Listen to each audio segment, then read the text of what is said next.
Hello बच्चों, तो आज हम अपने 6 वीडियो में कुछ लॉज जो बच रहे थे फिफ्थ वीडियो में उसको डिस्कस करेंगे और फिर आगे भी डिस्कस करेंगे। तो जो दो लॉज बचे थे हमने कर लिया था, law of conservation of mass, law of constant proportion या डेफिनिट प्रोपोर्शन और लॉ ऑफ मल्टीपल प्रोपोर्शन। ये तीनों लॉज कर चुके थे। अब हमें क्या करना है, केलुसॉफ्स लॉ ऑफ गैसियस वॉल्यूम करना है। आज हमें फोर्थ लॉ करना है, केलुसॉफ्स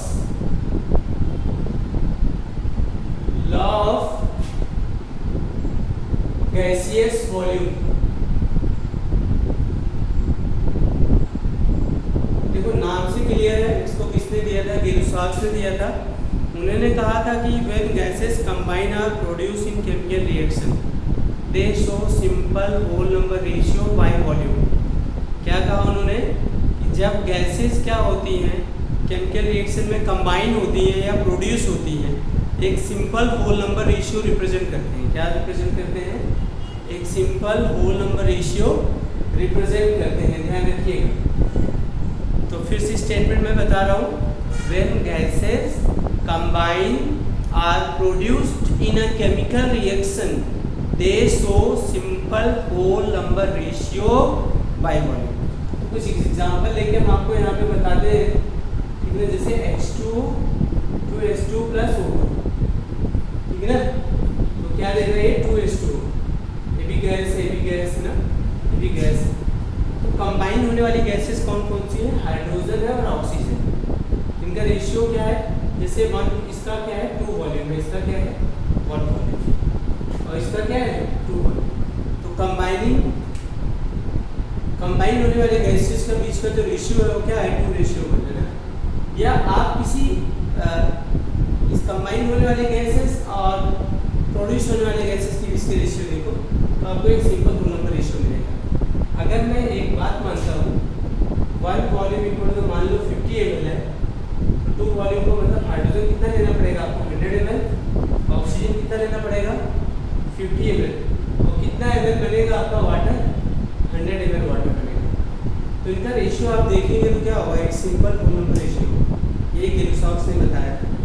When gases combine and produce in a chemical reaction, they do show simple whole number ratio by volume। ठीक है बच्चे, तो यहाँ पे ध्यान रखिएगा, यहाँ पे क्या रखिए, ध्यान रखिए आप, ठीक है। नेक्स्ट है fifth laws, Avogadro law. Avogadro law very important law है, इसको आप अब तो स्टेट ऑफ मैटर निकल गया है, यहाँ पढ़ते थे। आवोगैड्रो लॉ पढ़ेंगे, equal at constant temperature and pressure equal volume of gases contain equal number of molecules. समझ है ना? फिर से रिपीट करता हूँ कि जब टेम्परेचर और प्रेशर कांस्टेंट रहता है तो equal volume of gases contain equal number of molecule. At constant temperature and pressure, equal volume of gases contains equal number of molecules। ठीक है ना, ये आवोगैड्रो लॉ। जैसे हमने ये कहा, आपने सुना होगा कि 1 मोल, अभी मोल कॉन्सेप्ट में पढ़ेंगे। जैसे हम बात करें equal volume of gases contain the equal number of molecule. एक काम कर लेते हैं, एट STP क्या है? एट STP का मतलब क्या होता है? Standard temperature and pressure. STP का मतलब क्या होता है?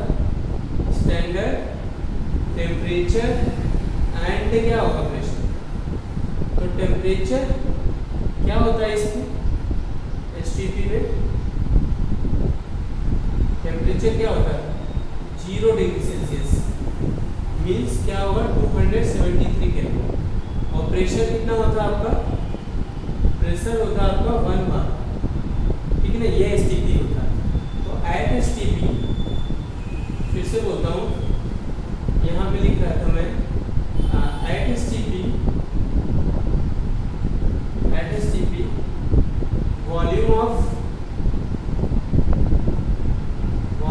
1 mole gas, volume of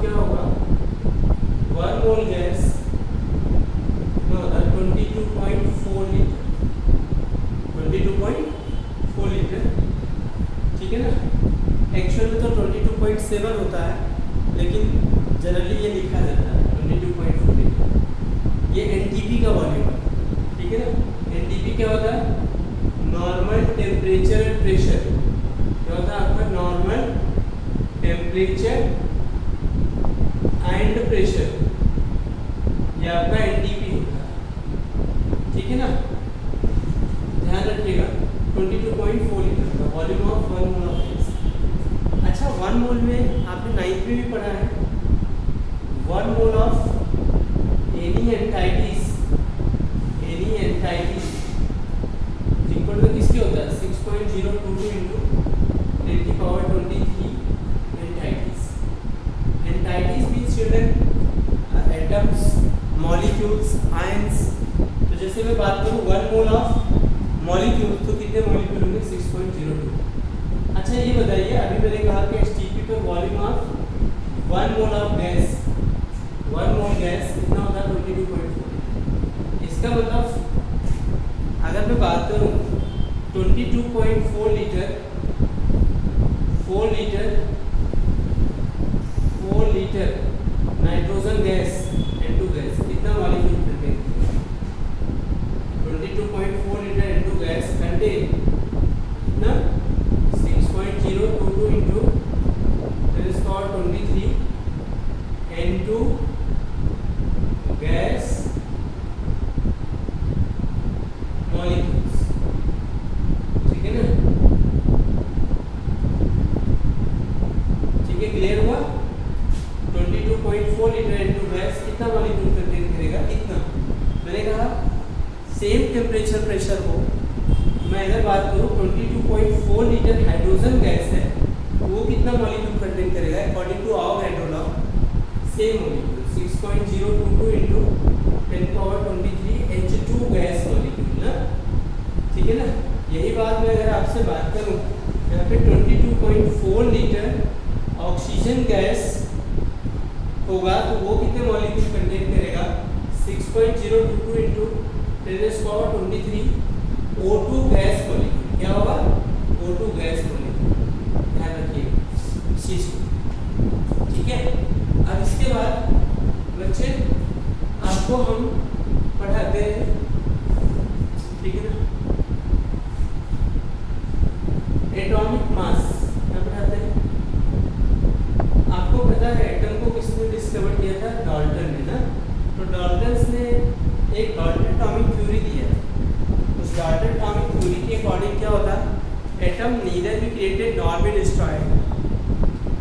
A particular element contain the same kind of atom. उन्होंने ये भी बताया कि different element having different atoms in their mass and size, ऐसे कह सकते हैं, ठीक है ना। तो ये डाल्टन एटॉमिक थ्योरी होगी, ठीक है ना। और डाल्टन एटॉमिक थ्योरी आपने 9th में पढ़ा था, तो यहाँ पे ज़्यादा इसको डिस्कस नहीं करेंगे। तो शुरू करते हैं एटॉमिक मास। क्या बात करते हैं? Atomic mass. एटॉमिक मास आप ध्यान से समझिएगा, बहुत इंपॉर्टेंट टॉपिक है, ठीक है ना। क्या होता है जनरली इसकी डेफिनेशन अगर हम बात करें सिंपल, तो क्या बताएं? मास of ion atom, mass of ion atom called क्या होगा? Called atomic mass. Mass of ion atom called क्या होगा? एटॉमिक मास, ठीक है ना। But atom is very small particle, it's absolute mass can not be determined. दूसरा part अगर हम बात करें, mass of absolute mass of atom can not be determined. Absolute mass of atom can not be determined. इसको हम determine नहीं कर सकते। तो क्या डिटरमाइन कर सकते हैं? Relative mass. Only relative mass can be considered. Only relative mass of ion atom can be क्या होगा? कंसीडर्ड। जो एटॉमिक मास हम क्या कर सकते हैं? कंसीडर कर, ओनली रिलेटिव मास। तो फिर रिलेशन किसके टर्म में आया? अर्लियर सबसे पहले हाइड्रोजन के रेस्पेक्ट में निकाला जाता था, तो फिर उसको चेंज करके ऑक्सीजन पे आया। But now days atomic mass determine in the respect of carbon 12 isotopes. किसके टर्म में निकाला जाता है? Carbon 12 isotopes. कार्बन के 3 आइसोटोप्स होते हैं, कौन कौन से? कार्बन 12, कार्बन 13 और कार्बन 14। तो ये बताइए ये क्यों चूज किया गया? इसके पीछे 2 लॉजिक है। एक तो सबसे ज़्यादा क्वांटिटी में कार्बन के एलिमेंट्स पाए जाते हैं, दूसरे सॉलिड स्टेट में इनकी एग्जिस्टेंस होती है, आपके नेचर में एग्जिस्ट करते हैं और सबसे ज़्यादा एग्जिस्ट करते हैं, इसीलिए इसको रिलेटिव मास निकाला। तो एटॉमिक मास को अगर एग्जैक्टली हम डिटरमाइन करें किसी भी एलिमेंट का, तो कार्बन 12 आइसोटोप्स के रिस्पेक्ट में निकाला जाता है। तो atomic mass is equal to क्या होगा? Mass of ion atom, mass of ion atom how much heavier to the 1/12 of actual mass of carbon 12 isotopes। यही definition, actual mass of carbon 12 isotopes. Atomic mass is equal to क्या होगा? Mass of ion atom is equal to the 1/12 into actual mass of carbon क्या होगा? 12 isotopes. ठीक है, समझ आया? तो इसकी यूनिट क्या है एटॉमिक मास की? AMU, इसको बोलते हैं एटॉमिक मास यूनिट, या इसको बोलते हैं यूनिफाइड मास। क्या? यूनिफाइड मास। और इस यूनिफाइड मास को सिंपली U से रिप्रेजेंट किया जाता है। ठीक है ना, यहाँ ध्यान रखिएगा, ठीक है ना। अच्छा, 1 AMU जो होता है ना, वो क्या होता है? 1/12 इंटू क्या होता है? Actual atomic mass of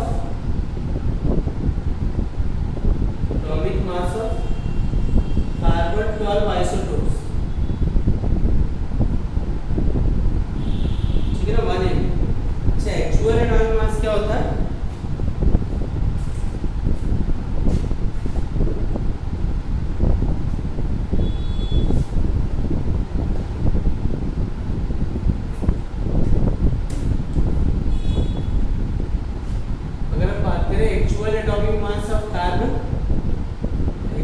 atomic mass of carbon 12 जो कि एक्सपेरिमेंटली फाइंड किया गया बेटा, वो था 1.990 5 ×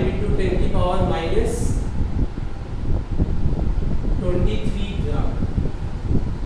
ठीक है ना, तो 1 AMU इक्वल टू क्या होगा?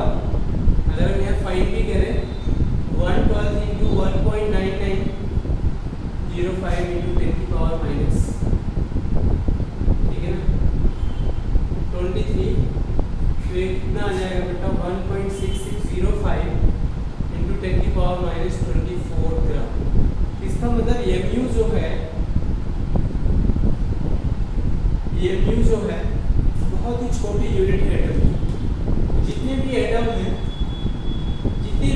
हैं उनका एक्चुअल मास एक्सपेरिमेंटली फाइंड करके 1/12 into actual atomic mass of carbon 12 isotope से क्या कर दिए? डिवाइड कर दिया। तो क्या आ गया? क्या आ गया? हाँ, आपका एटॉमिक मास। इसे क्या बोलते हैं?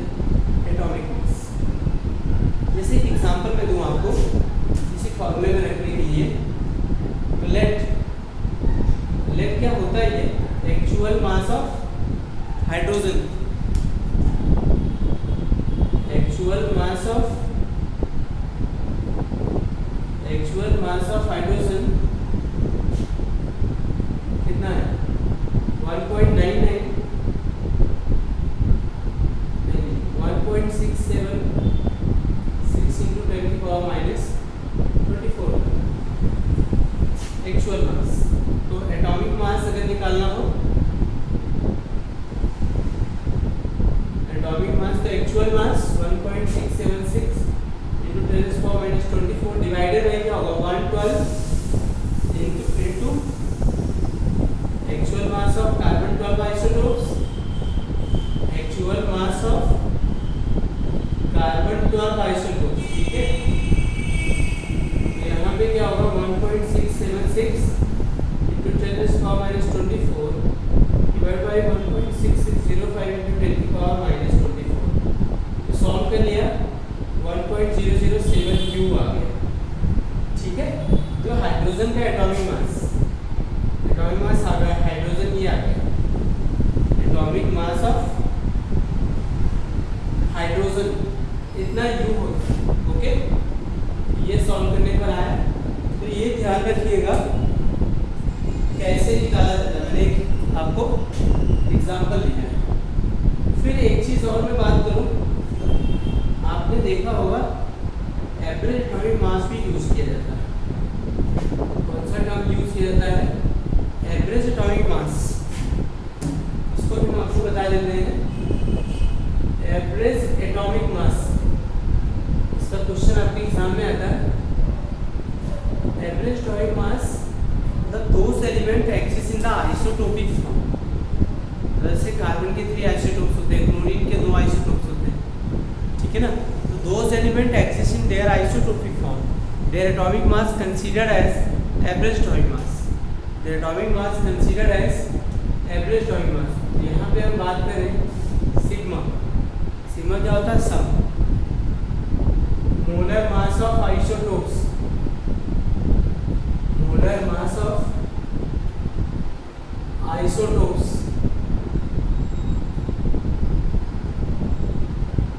Molar mass of isotopes into percentage relative evidence divided by 100, percentage relative evidence and divided by 100। Average atomic mass is equal to क्या होता है? Sigma molar mass of isotopes multiply by percentage relative evidence अपन क्या हो गया 100। ध्यान रखिएगा इनका, ठीक है ना। ये या एक फॉर्मूला और होता है sigma into molar mass of isotopes, molar mass of isotopes into fractional evidence, into क्या होगा फ्रैक्शनल एविडेंस को हम क्या बोलते हैं? एवरेज एटॉमिक मास बोलते हैं, फ्रैक्शनल एविडेंस, ठीक है। डन। तो ये ध्यान रखिएगा आप लोग। जैसे मैं एक क्वेश्चन हूँ यहाँ पे, calculate the average atomic mass percentage relative evidence का मतलब कितने परसेंट में वो आपको आया जाता है। Calculate the average atomic mass, calculate the average atomic mass of chlorine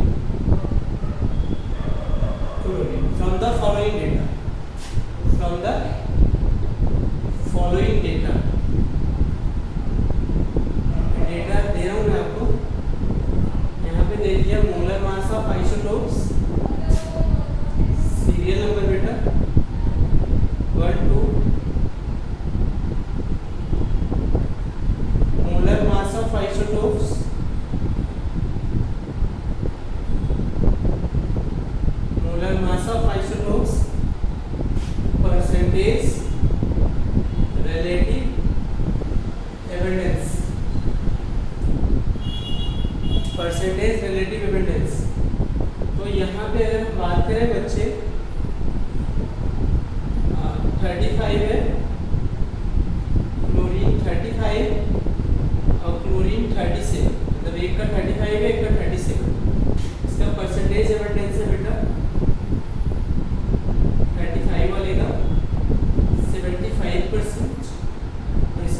20%। तो क्या करना है, put the value, find the answer, ठीक है ना। कैसे, 75 मतलब यहाँ पे 35 इंटू 75 प्लस 37 इंटू 25 100।